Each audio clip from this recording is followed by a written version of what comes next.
केंद्र सरकार जम्मू कश्मीर के डेली वेजर मामले को वंस एंड फॉर ऑल के लिए, यानी एक बार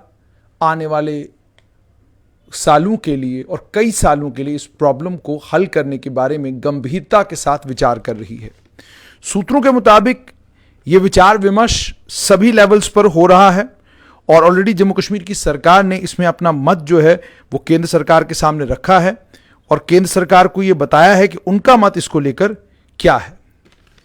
जो जानकारी मेरे पास है उसके मुताबिक जम्मू कश्मीर की सरकार की सबसे बड़ी दिक्कत, दो दिक्कतें। पहली दिक्कत तो ये कि सुप्रीम कोर्ट की बहुत सारी जजमेंट्स हैं, जो जजमेंट्स साफ तौर पर ये कहती हैं कि जो लोग इलीगली या बैकडोर से लगाए गए हैं उन्हें आप रेगुलराइज नहीं कर सकते, उन्हें आप उनके बराबर नहीं ला सकते। जो लोग इम्तिहान देकर अलग अलग इंस्टीट्यूशन से इम्तिहान क्वालिफाई करके सरकारी मुलाजमत में आए हैं, आप उनको उनके बराबर नहीं ला सकते हैं। लेकिन चूंकि जम्मू कश्मीर की प्रॉब्लम, जम्मू कश्मीर की डेली वेजरों की दिक्कत और परेशानी यूनिक है, अपने आप में यूनिक इसलिए है क्योंकि ये लगभग 70,000 से लेकर 1 लाख तक के सरकारी 1 लाख तक के ये वेजर हैं, डेली वेजर हैं जिन्हें रेगुलराइज करना है। और इन्हें 1994 में जब डेली वेजर को अपॉइंट करने के ऊपर मुकम्मल तौर पर बैन लगाया गया था, उस बैन के बाद ये तमाम लोग वक्तन फवक्तन लगते रहे। इन्हें मंत्रियों ने लगाया, इन्हें मंत्रियों के संतरियों ने लगाया, इन्हें एक्सएनयू ने लगाया, एडब्ल्यू ने लगाया, जेयू ने लगाया। जिसकी ताकत में जिसके पास जो ताकत थी उसने अपनी ताकत का इस्तेमाल किया और इन लोगों को सरकारी मुलाजमत, इन लोगों को माफ़ कीजिएगा, डेली वेजर के तौर पर नौकरी मिल गई। अब चूंकि केंद्र सरकार के समक्ष ये सारी फैक्चुअल चीज़ें पहुंच चुकी हैं, केंद्र सरकार को इन तमाम सरकारी मुलाजमों का नंबर भी मालूम है और जम्मू कश्मीर सरकार की विडंबना ये कि एक जहां पर सुप्रीम कोर्ट की जजमेंट्स हैं, वहीं पर दूसरी तरफ सबसे बड़ी मुसीबत ये कि इतने सारे मुलाजमों को एक साथ अगर हम पक्का करेंगे तो कितनी सारी ऐसी नई मुलाजमतें होंगी जिन पर इनका असर पड़ेगा। दूसरी दिक्कत जम्मू कश्मीर सरकार की है कि पैसा इतने सारे लोगों को रेगुलराइज करने के लिए और इनको तनख्वाहें देने के लिए कहां से हम लाएंगे। तीसरी सबसे बड़ी बात है कि जम्मू कश्मीर का जो रेवेन्यू है वो बाकी तमाम राज्यों के कंपैरेटिवली बहुत कम है और उस रेवेन्यू का मेजर कंपोनेंट जो है वो तनख्वाहें देने पर, तनख्वाहें और मजदूरी देने पर चला जाता है। ये ऑलरेडी जम्मू कश्मीर की सूरत हाल है। और एक और अहम बात ये कि जम्मू कश्मीर बहुत कम प्रदेश हैं देश में ऐसे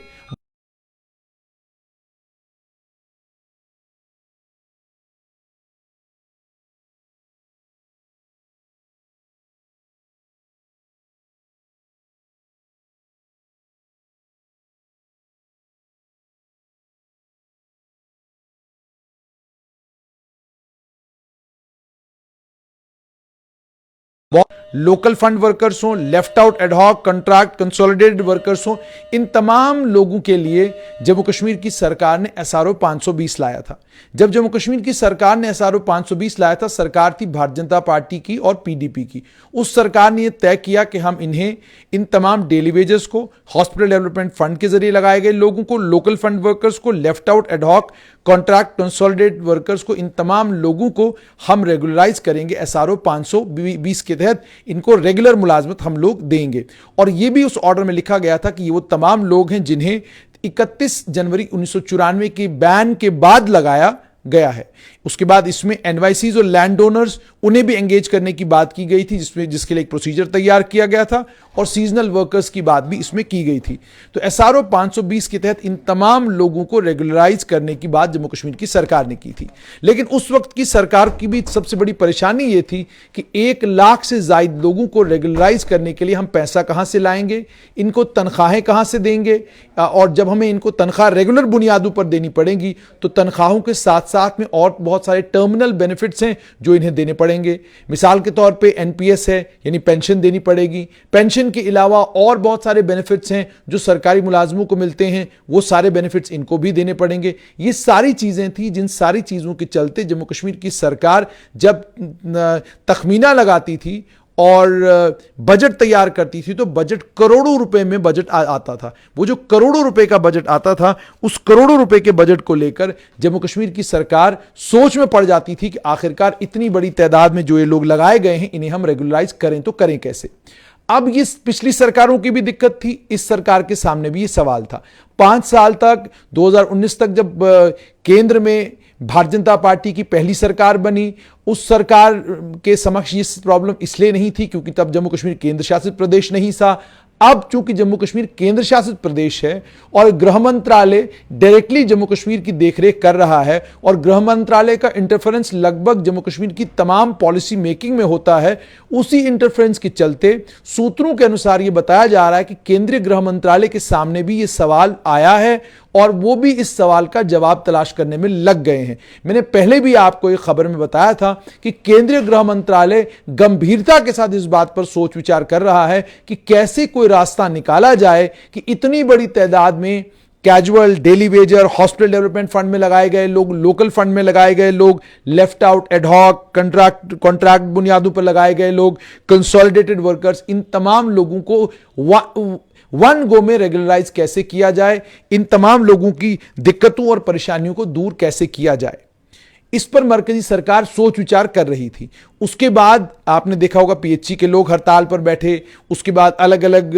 विभागों के लोग हड़ताल पर बैठे, इरिगेशन फ्लड कंट्रोल के मुलाजमीन हड़ताल पर हैं, Jammu Kashmir project construction corporation में जो लोग लगाए गए हैं वो भी धरना देकर बैठे हुए हैं, 3 महीने की उनकी तनख्वाह रोकी गई है। तो इन तमाम लोगों के इस धरने की ये तमाम खबरें दिल्ली तक पहुंच रही हैं और दिल्ली को मुकम्मल तौर पर मालूम है कि जम्मू कश्मीर में हो क्या रहा है। अब एक रास्ता तलाश किया जा रहा है। सूत्र ये बताते हैं कि रास्ता ऐसा तलाश किया जा रहा है जिस रास्ते में इन तमाम लोगों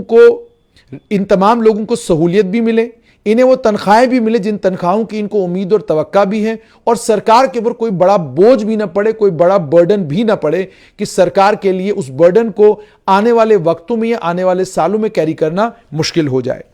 अब उसके लिए चूंकि सोच विचार अलग अलग लेवल्स पर चल रहा है, सोच विचार के बाद क्या निकल के आता है,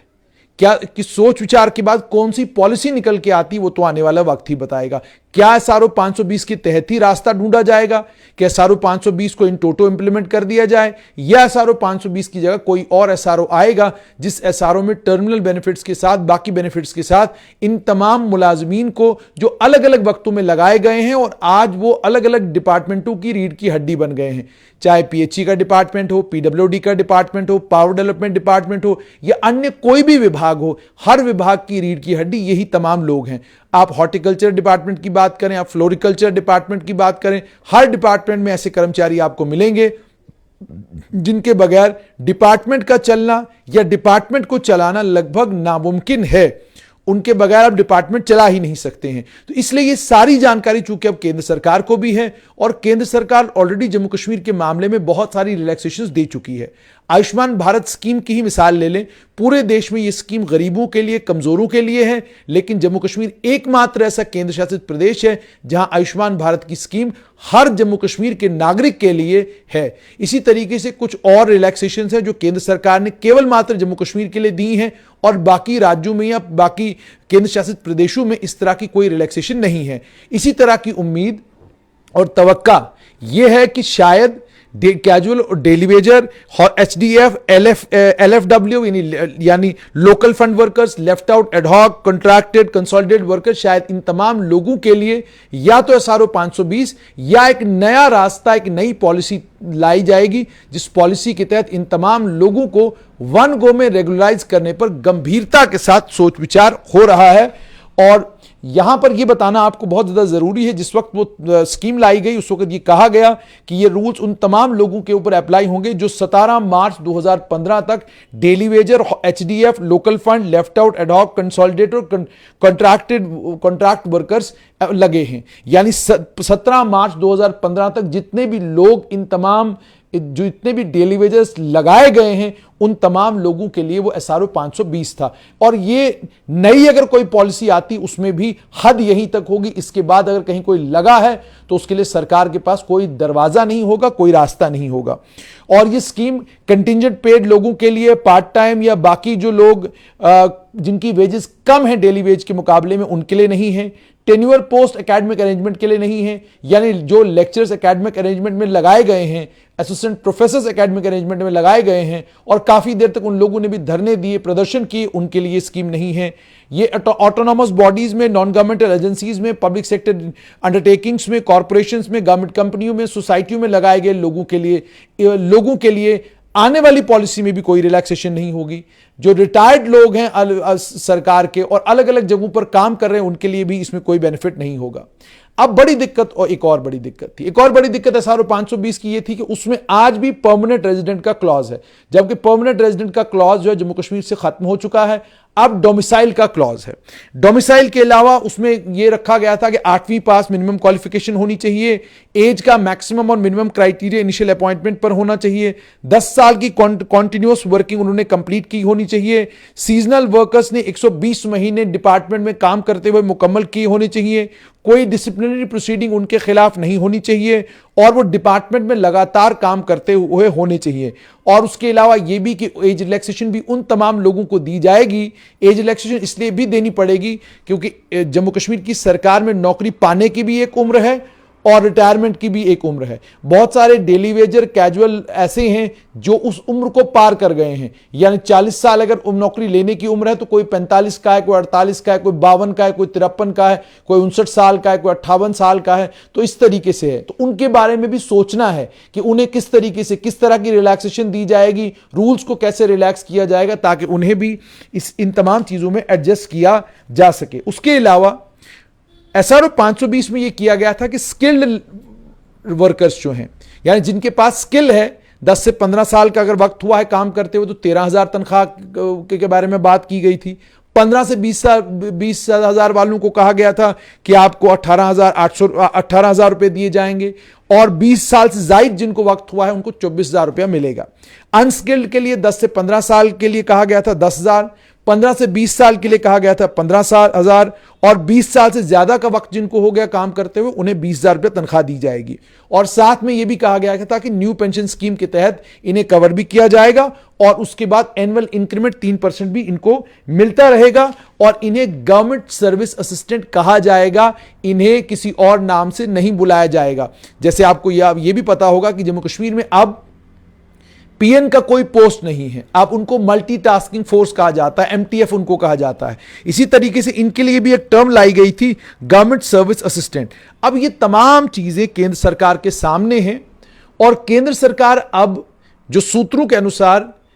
अलग अलग लेवल्स पर इस बात पर सोच विचार कर रही है कि भाई टोटल कितना पैसा हमको लग सकता है इन तमाम लोगों को रेगुलराइज करने के लिए और उसके बाद हर साल इनको कितनी कितनी तनख्वाह, यानी वेज बिल हमारा कितना बनेगा, सैलरी बिल हमारा इन तमाम डेली वेजेस का कितना बनेगा और उसके बाद इनको रेगुलराइज करने के बाद कितनी पोस्टें असरअंदाज होंगी। क्या वाकई जैसे कहा जा रहा है कि क्लास 4 और उससे निचले लेवल पर या उससे थोड़े से ऊपर वाले लेवल पर पोस्टों पर जबरदस्त इसका असर पड़ेगा और एक लंबे वक्त तक जम्मू कश्मीर में क्लास 4 की पोस्टें नहीं आएंगी। उसके अलावा कुछ और पोस्ट हैं जिन्हें इनके लिए मुख्तस करना पड़ सकता है, यानी इनके लिए पोस्टों को रखना पड़ सकता है। नतीजा यह निकलेगा कि लंबे वक्त तक रिक्रूटमेंट जब भी होने लगेगी तो रिक्रूटमेंट के सिलसिलों में नए युवाओं को मौका नहीं मिलेगा, क्योंकि ऑलरेडी जम्मू कश्मीर की सरकार में अगर आपको जो अलग अलग सर्वेज हुए हैं उसमें ऑलरेडी सरप्लस मुलाजिम जम्मू कश्मीर में है। रिटायरमेंट होती है, रिटायरमेंट की जगह आप जो लोग रिटायर होते हैं उनकी जगह नए लोगों को जरूर लगाया जाता है, लेकिन जब आप कंपैरेटिव एनालिसिस करते हैं कि आबादी कितनी है और आबादी के हिसाब से जम्मू कश्मीर में मुलाजिम कितने हैं तो आपको पता चलता है कि जम्मू कश्मीर में आबादी के हिसाब से बहुत ज्यादा मुलाजिम है। पर उसकी वजह क्या है? उसकी वजह यह कि जम्मू कश्मीर में इंडस्ट्रियलाइजेशन तो है मगर उस पैमाने की नहीं है, उस लेवल की नहीं है जिस लेवल की इंडस्ट्रियलाइजेशन हमें दिल्ली में या बाकी राज्यों में देखने को मिलती है कि लोग गवर्नमेंट सर्विस की जगह, सरकारी मुलाजमत की जगह प्राइवेट मुलाजमत प्रेफर करते हैं। जम्मू कश्मीर में सरकारी मुलाजमत की हौड़ इतनी जबरदस्त है कि आपने देखा होगा पागलों की तरह लोग करोड़ों लाखों रुपया खर्च करते हैं और लाखों रुपया लोगों ने खर्च किया ताकि वो सब इंस्पेक्टर की रिक्रूटमेंट में बेईमानी के जरिए जो है अपने बच्चों को मुलाजमत दिला सके। आपने आज ही सुना होगा कि 1.25 करोड़ रुपया जो है वो अलग अलग कैंडिडेट से जमा किया गया और वो जमा किस लिए किया गया? ताकि उनको सरकारी मुलाजमत मिल सके। उस सरकारी मुलाजमत के लिए 20-25 लाख रुपया